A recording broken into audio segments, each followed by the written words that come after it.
억울하신 분 이런 분들이에요. 난 분명히 지금은 신규 약국 되게 작은 거 하고 있고 매출이 30억 넘지 않는데 이상하게 민생지원금 가맹 거절로 뜨는 거야. 우리는 가맹 대상이 아닌 거야. 억울하다.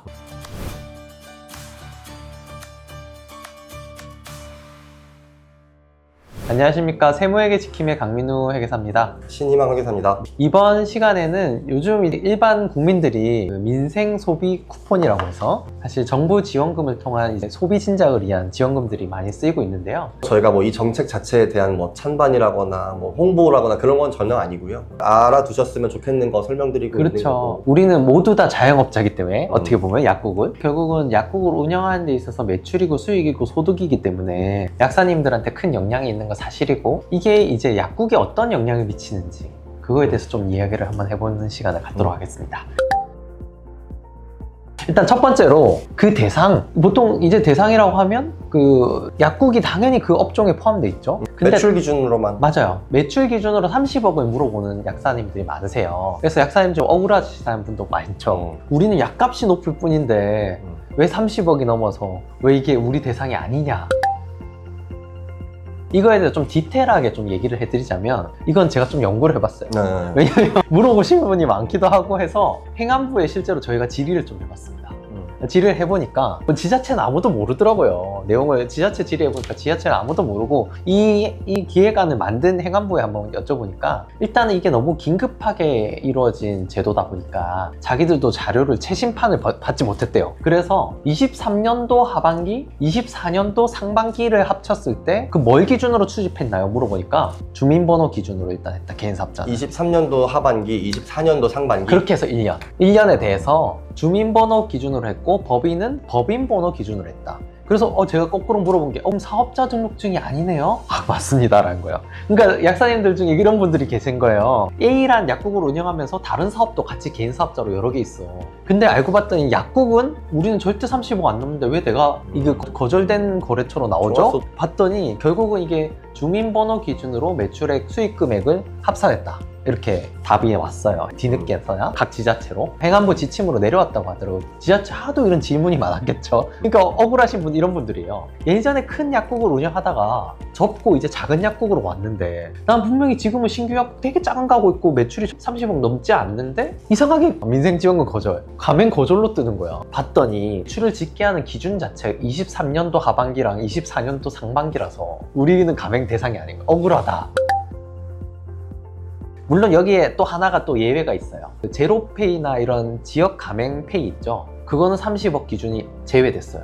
30억 기준의 매출 그 컷을 넘겨도 제로페이로는 받을 수 있게 해준 거예요? 그렇게 해줬어요. 좀 웃기죠. 그건 신기하네. 그러니까 어떻게 됐냐면 원래 제로페이나 지역 상품권이 가맹돼 있는 곳은 30억 기준을 제외한다고 돼 있어요. 그거는 별도로 집계를 했고요. 그래서 지역 마트 중에 우리 민생지원금은 가능합니다. 단 제로페이만. 그거 무슨 뜻이냐면 거기는 30억이 넘는데 제로페이만 그 30억 기준을 제외시키고 하고 있기 때문에 이제 소비자 입장, 국민 입장에서 정책적으로 일관성이 없는 건 맞는데 그러다 보니 기사에도 왜 제로페이는 되고 이건 안 되냐라는 말도 있긴 해요. 제로페이는 현금 영수증이에요. 현금 영수증 쪽이에요.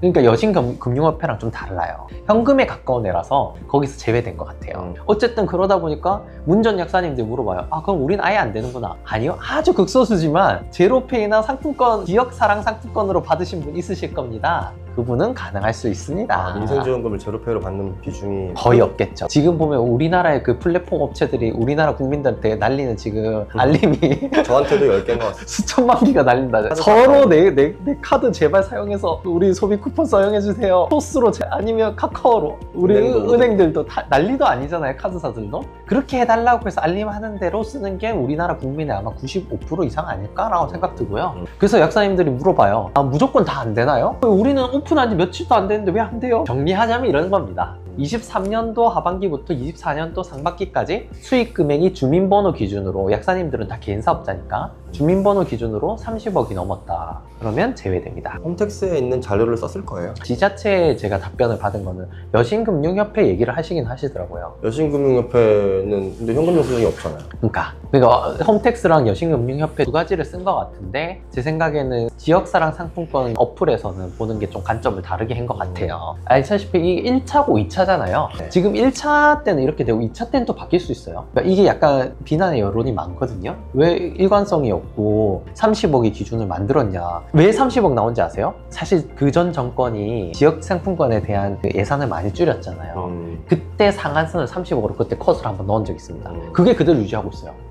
그때 30억 컷을 만들었거든요. 그래서 우리 약국 중에서도 상품권에 30억 제발 안 넘어야 되는 약산이 많았어요. 지역 상품권으로는 노인들이 그렇구나. 많은데 그걸 넘어버리면 우리 거기 가맹에서 제외돼 버려요. 말씀하신 분들이 몇 년 전에부터 있었거든요. 참고로 그 전에 그 기준이 없었어요. 그냥 썼어요. 지역사회에서 어디든. 그래서 그때 생겼고 그걸 갑자기 바꾸지 못했는지 모르겠지만 30억 기준을 그대로 갖고 그거를 하려면은 뭐 상황이. 법령 개정이 필요해서 빨리 해야 되니까 그쵸. 그냥 한 거겠죠.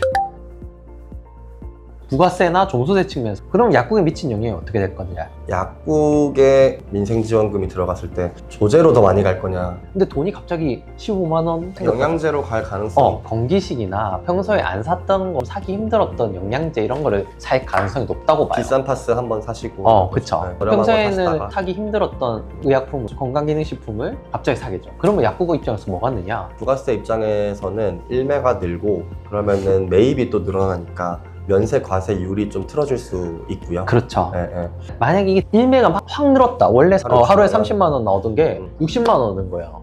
그러면 어떠냐면 그 사들은 아예 나는 부가세 원래 없는 사람이야. 원래 그렇게 생각 많이 하거든요. 부가세가 뭐 30만 원 많이 나왔다 이런 사람들 수두룩 빽빽한데 부가세가 실제 납부 금액이 내년 1월 달에 60만 원 2배쯤 늘 수는 있습니다. 왜냐 일매가 늘면 약국은 과세 매출과 과세 매입이 늘기 때문에 부가가치세가 내년 1월 달에 약사님들은 조금 늘 가능성이 좀 높죠. 그러면 종합소득세 영향은 어떨까요? 네. 정확하게 말하면 매출이 늘었고 매입이 늘었고 부가가치가 커졌으니까 매출 총이익이 늘었고 단기순이익이 커져서 종합소득세가 조금 더 나오겠죠. 그러면 이 정책의 방향을 한번 생각해 봤을 때 결국은 내수 소비 진작이라는 이름으로 정부 지원금을 푸는 거잖아요.